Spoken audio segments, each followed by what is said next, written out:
Hello viewers, আসসালামু আলাইকুম। ভিল life থেকে চলে আসলাম আপনাদের সাথে গল্প করতে। আজ দৈনন্দিন রুটিন মাফিক কাজ করতে করতে খলিফার গল্পের তৃতীয় পর্ব আপনাদেরকে শোনাবো। সোজা চলে যাবে শ্যাকরা বাজারে, সেখানে জহুরি সাদার দোকান আছে। লোকটা ইহুদি সুদখোর, শ্যাকরা বণিক সভার শাহবান্দার সে।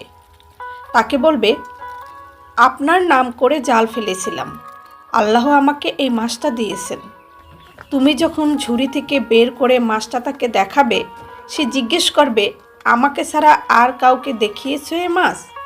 তুমি বলবে, খোদার কসম কাউকে দেখাইনি।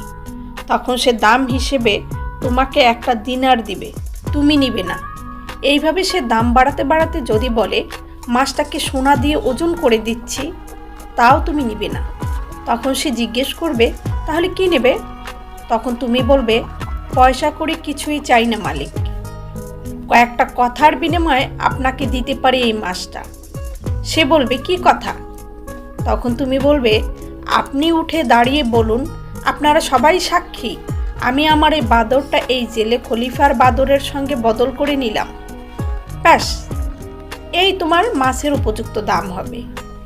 এরপর আমি তোমার সম্পত্তি হয়ে যাব এবং আমার কপালই তোমার কপাল ফিরে যাবে।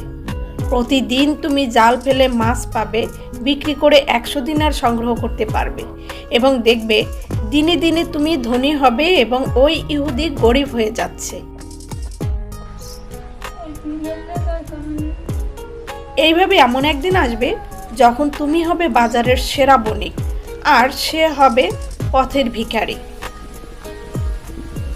বাদরটা বলল, যা বললাম ভালো করে খেয়াল রেখো, তাহলে তোমার সৌভাগ্য কেউ নিতে পারবে না।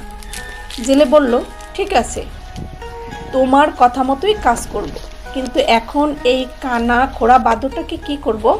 ছেড়ে দেব? দ্বিতীয় বাদর বলে, ঠিক আছে, আমাদের দুজনকেই তুমি ছেড়ে দিয়ে যাও, আমরা এই জলেই থাকব।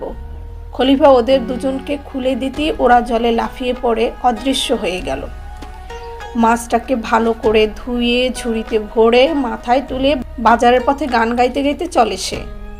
পথে অনেকেরই সঙ্গে দেখা হয়, সবাই চেনা জানা, তারা সকলেই জানে লোকটা একেবারে অপয়া, সারাদিনে একটা ভালো মাছ ধরতে পারে না। কেউ কেউ রসিকতা করে জিজ্ঞেস করে, কি গো জেলের পো, আজ দেখি প্রাণে বসন্ত জেগেছে, তা রুই টুই কিছু তুলেছ বলে মনে হচ্ছে। কিন্তু খলিফা কোনো জবাব দেয় না। গান গাইতে গাইতে সে সোজা চলে আসে ইহুদি জহুরির দোকানে। জহুরি বসেছিল নফর চাকর পরিবৃত্ত হয়ে বাদশাহী কেতায়।